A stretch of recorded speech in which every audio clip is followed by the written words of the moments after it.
Welcome students, welcome back to the same chapter polynomials. It is the 10th part of the all number of videos with the exercise 2.5. Without wasting the time, let's go to the next slide. Here we are going to continue with the question number 13. It's all about here if x plus y plus z is equals to 0. If it is a condition. If x plus y plus z equals to 0, show that x cube plus y cube plus z cube is equals to 3xyz. We have to prove this.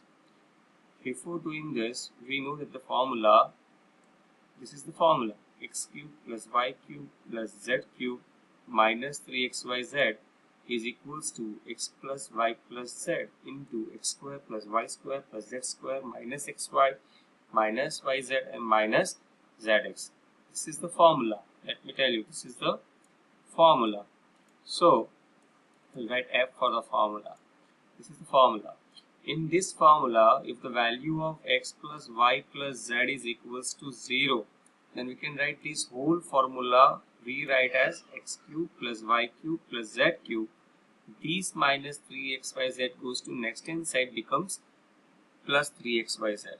So it's very simple that if the value of x plus y plus z this becomes 0, then 0 multiplied with this whole bracket, this everything will become 0. Once this becomes everything 0, we can able to bring this minus 3xyz to next hand side to becomes plus 3xyz. Let me explain you. Let's start with the question. If x plus y plus z equals to 0, then here is the formula. As I said, this is the formula.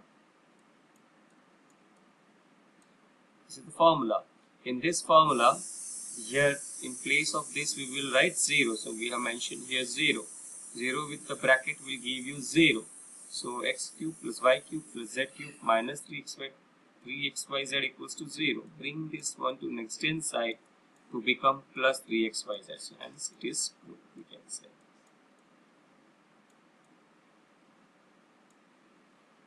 It's proved. Let's go to the next slide.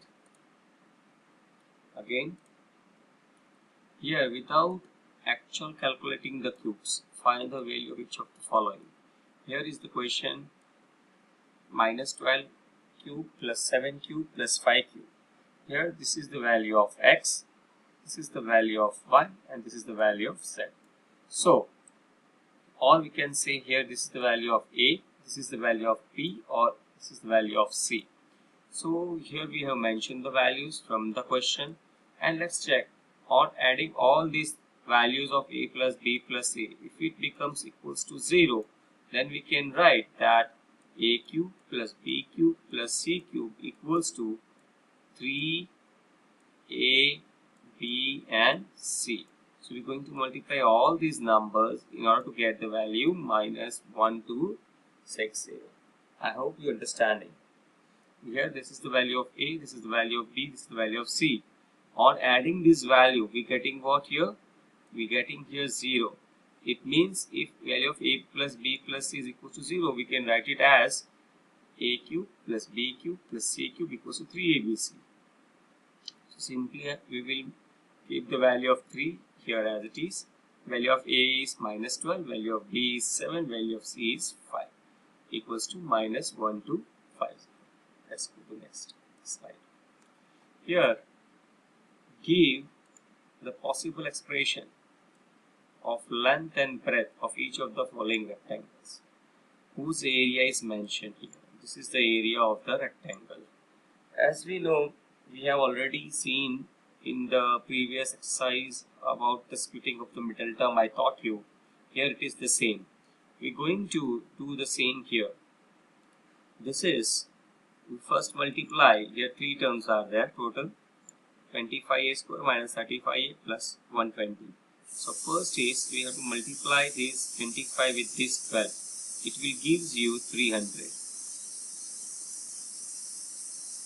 And the factors of 300 we can easily see here, 20 into 50. these are the factor of 300. So what we did here, multiplying 25 with 12, we get 300, so 20 into 15. So we're going to split the middle term, minus 35a, in such a way that on writing these two values with the negative sign, because if we keep minus 20a and minus 15a, these two together gives you minus 35a. So in place of minus 35, I have 35a, I have written minus 20a and minus 15a. So now we will go with the common from these first two terms and the last two terms.